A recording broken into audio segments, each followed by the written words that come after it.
हम कह रहे हैं बड़ी मां का भोग तो हम करते ही रहेंगे, बस भोग करने के हम ज्यादा चतुर चालाक तरीके निकाल लेंगे। Renewable energy, clean green energy और ये सब कुछ, इन सब के पीछे धारणा क्या है? भोग कम नहीं करूंगा। हाँ, भोग करने के लिए मैं चालाकी पूर्ण तरीके निकाल लूंगा, भोग कम नहीं करूंगा। मैं अपनी एनर्जी रिक्वायरमेंट उतनी ही रखूंगा, बस मैं अब एक चालाक तरीका लेके आ रहा हूं जिससे कार्बन एमिशन नहीं होगा। कैसे नहीं होगा? किसको मूर्ख बना रहे हो?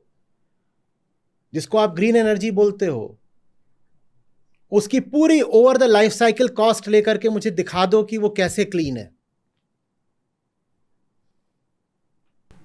आप दुबई की बात कर रहे हैं, दुबई में यूएई में और उधर आसपास के जो सब अरब देश हैं उनमें आप अभी पढ़िएगा, पिछली गर्मियों की खबर है, कुछ गांव कुछ शहर ऐसे थे जिनको हमेशा के लिए अबैंडन कर दिया गया है।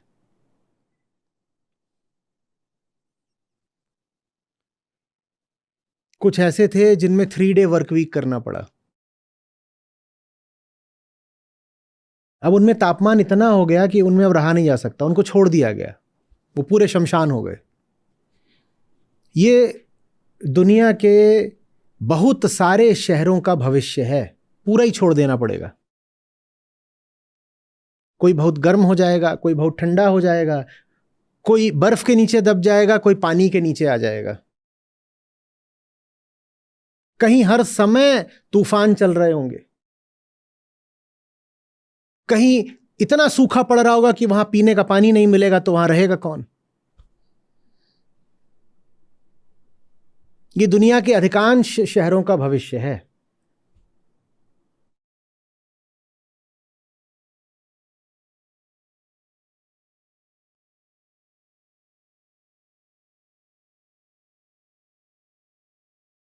अमीरों को फर्क नहीं पड़ता। वो कहते हैं कोई भी चीज कितनी भी कम हो जाए, इतना ही तो होगा ना कि उसके दाम बढ़ जाएंगे। पानी बहुत कम हो जाएगा, हम 10,000 रुपए में एक बोतल खरीद के पी लेंगे, हम अमीर हैं।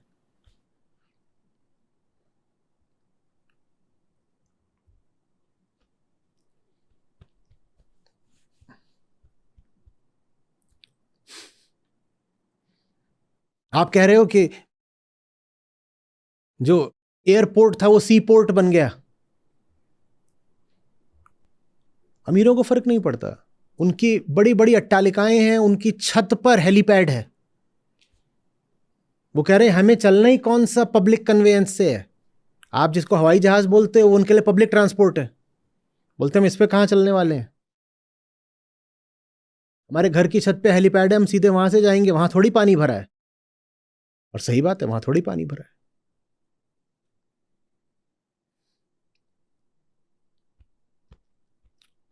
और जो उनसे भी ज्यादा अमीर हैं वो कहते हैं अरे तुम छोड़ो हेलीकॉप्टर, मेरे पास रॉकेट है, मैं सीधे मार्स में आके रहूंगा।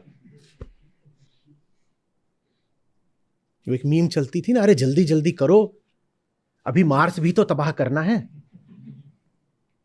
8-10 बच्चे पैदा करो, दुनिया भर का कंजम्पशन करो, अभी मार्स भी तो तबाह करना है। एक तरह से ये प्रकृति का दंड भी नहीं है। प्रकृति सच पूछो तो बड़ी निरपेक्ष होती है। वो इतनी बड़ी है, इतनी स्वायत्त है, इतनी स्वतंत्र है कि उसको हम जैसी छोटी चीज को, जो उसी का अपना एक नन्हा सा मुन्ना है, उसको दंड देने की जरूरत भी नहीं है। होता बस ये है कि अहम अपनी कामना के अनुसार प्रकृति से छेड़छाड़ करता है और प्रकृति को अपनी कामना के अनुसार एक रूप देना चाहता है। प्रकृति ने कोई ठेका नहीं ले रखा है कामना पूरी करने का। वो तो वही करती है जो उसके नियमों के अंतर्गत होना है, और उसके नियम अगर कहते हैं कि तुम उससे छेड़छाड़ करोगे तो ऐसी प्रतिक्रिया होगी, तो प्रतिक्रिया हो जाती है। और प्रकृति इतनी बड़ी है कि प्रकृति की छोटी सी प्रतिक्रिया भी नुन्नू अहंकार के झेले झिलनी नहीं है। आप अगर प्रकृति लोगे, पूरा ब्रह्मांड प्रकृति के अधीन है। 0 केल्विन समझते हो? 0 से 273 डिग्री नीचे, लगभग उतना तापमान भी प्रकृति में देखा जाता है आउटर स्पेस में। और 10,000 डिग्री, लाखों डिग्री, वो सब तापमान भी देखा जाता है सुपरनोवाज में। तो प्रकृति में तो ये सब कुछ है प्रकृति। लेकिन अगर जो पूरी रेंज है उसमें तापमान की, उसको मनुष्य के लिए 0.0000001% भी बदल दे तो हम सब या तो जम जाएंगे या भाप हो जाएंगे। प्रकृति -273 से करोड़ों डिग्री तापमान तक जाती है। ठीक है, सूरज की सतह पर कितना तापमान होगा सोचो। और उसमें एक बहुत छोटी सी रेंज है जिसमें हम झुन्नू लोग अपना कूद फान मचाते हैं। हम कौन सी रेंज में जी सकते हैं? मान लो 0 से 20-30 डिग्री नीचे से लेके 0 से 60 डिग्री ऊपर, कुल मिलाकर 100 डिग्री की भी रेंज नहीं है जिसमें हम बच सकते हो। और वो भी तब जब हमारे पास हीटिंग है और कपड़े हैं और तमाम तरीके के औजार हैं और व्यवस्थाएं। अगर ये सब कपड़े वपड़े ना हो तो हम अधिक से अधिक 5 डिग्री से लेके 25 या 35 डिग्री तक में बच पाएं। रेंज और छोटी हो जाएगी। तो प्रकृति को क्या करना है? जो वो पूरी रेंज है उसकी अपनी, उसको जरा सा ऐसे आगे पीछे कर देगी हमारे लिए तो हम कहीं के नहीं रहेंगे। तो ये भी सोचना कि मनुष्य ने प्रकृति के साथ बुरा करा तो अब प्रकृति दंड दे रही है, ये भी अपने आप को बहुत बड़ा मानने वाली बात है। प्रकृति इतनी बड़ी है कि उसे हमें दंड देने की भी जरूरत नहीं है। हम उसके सामने ऐसे हैं कि जैसे हम बैठे हैं और कोई ऐसे मच्छर मार दिया, ये दंड थोड़ी दिया। आप बैठे थे, बात कर रहे थे, यहाँ खुजली हुई, पता नहीं था क्यों खुजली हुई, तो आपने ऐसे कर दिया, वो मच्छर मरा, आपको पता भी नहीं। हुआ है कभी कि आप उठो और पाओ कि ऐसे मच्छर मरा हुआ है वहां पे? क्योंकि जब आपका खून पी रहा था तभी आपने करवट ले ली, वो मर गया। हम प्रकृति के सामने ऐसे, मच्छर बहुत बड़ा होता है इंसान के सामने। हम प्रकृति के सामने धूल के एक कण का शतांश भी नहीं है। वो करवट क्या लेगी, वो इतनी सी गति कर दे, इंसान क्या चीज है उसके सामने। बात समझ में आ रही है? फिर इंसान भूल क्या करता है? इंसान ये बात समझता नहीं है कि तुम्हारा काम प्रकृति को भोगना नहीं है। भोगा किसी छोटी चीज को जाता है। आप कुछ खाते हो, जो चीज आप खाते हो वो आपके मुंह के आकार से छोटी होती है, तभी खाते हो। प्रकृति बहुत बड़ी है, उसको भोगा नहीं जा सकता, मूर्खता है। लेकिन फिर भी हम उसे भोगना चाहते हैं। क्यों भोगना चाहते हैं? क्योंकि हम स्वयं को नहीं जानते। हमें पता ही नहीं है दो बातें। पहला, तुम जो चाह रहे हो वो प्रकृति को भोग के मिलेगा नहीं। और दूसरी बात, जिसको तुम भोगने जा रहे हो वो बड़ी मां है तुम्हारी। तुम कोशिश भी कर लो तो तुम उसको भोग सकते नहीं। अरे तुम क्या कर लोगे? तुम अधिक से अधिक ये पृथ्वी ग्रह बर्बाद कर दोगे, इससे तुम्हारी प्रजाति मिट जाएगी। पूरे ब्रह्मांड को देख लो तो उसमें पृथ्वी ग्रह की हैसियत क्या है? समूचे ब्रह्मांड के सामने पृथ्वी ग्रह कितना है बताऊं? शुरू करो गंगोत्री से ही शुरू कर दो और सीधे बंगाल की खाड़ी तक चले जाओ। ठीक है?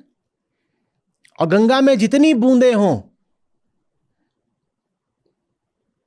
उनमें से एक बूंद के बराबर है ब्रह्मांड में पृथ्वी की हस्ती।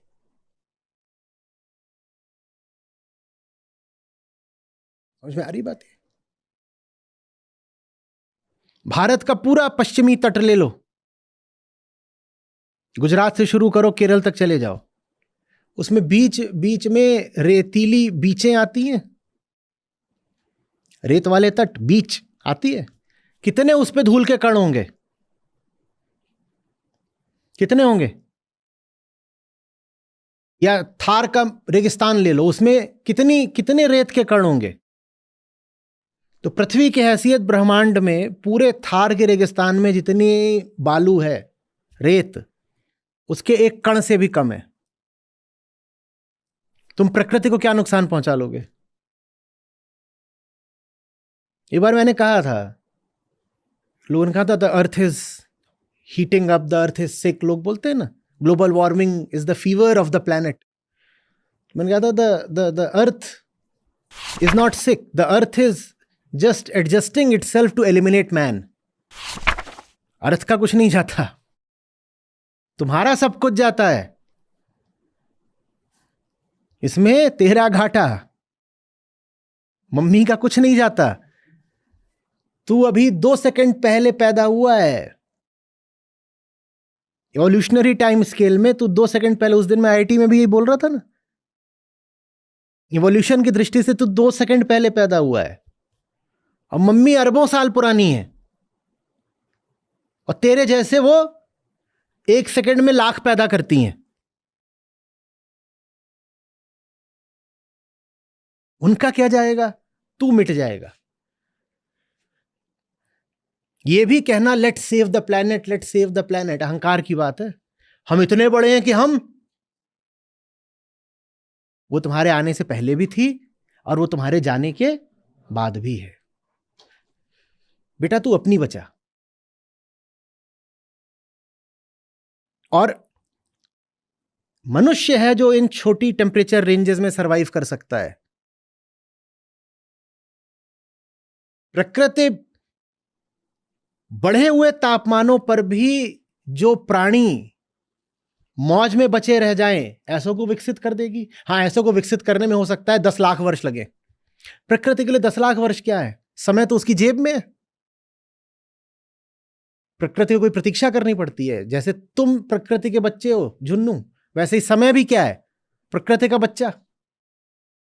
किसी चीज में 10 करोड़ साल लग रहे हैं तो प्रकृति को कोई आपत्ति नहीं है, उसके लिए 10 करोड़ वर्ष क्या है, जैसे पलक झपकी।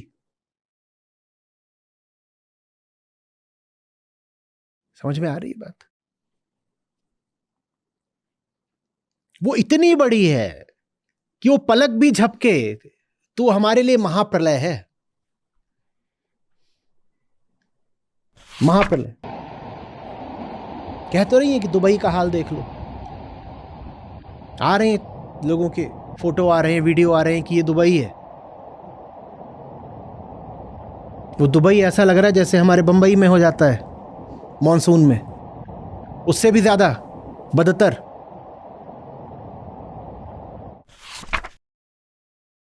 किया क्या है, मां ने बस सांस लिए और हमारे लिए चक्रवात आ गया। वो कुछ नहीं है, क्या है, जरा सी मां ने सांस लिए।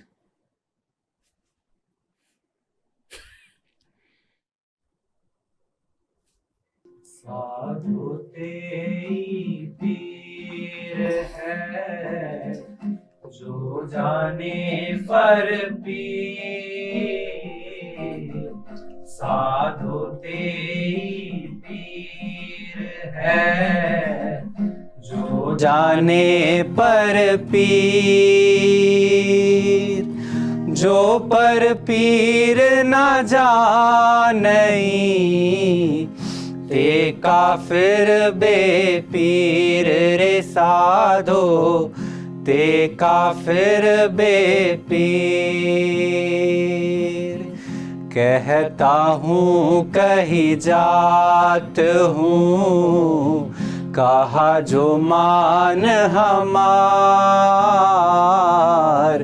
कहता हूँ कही जात हूँ, कहा जो मान हमार।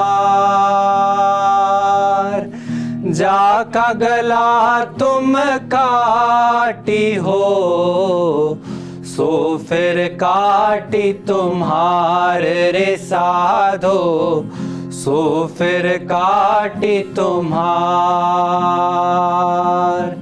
कहता हूँ कही जात हूँ, कहा जो मान हमार। कहता हूँ कही जात हूँ, कहा जो मान हमार। जाका गला तुम काटी हो, सो फिर काटी तुम्हार रे साधो, सो फिर काटी तुम्हार।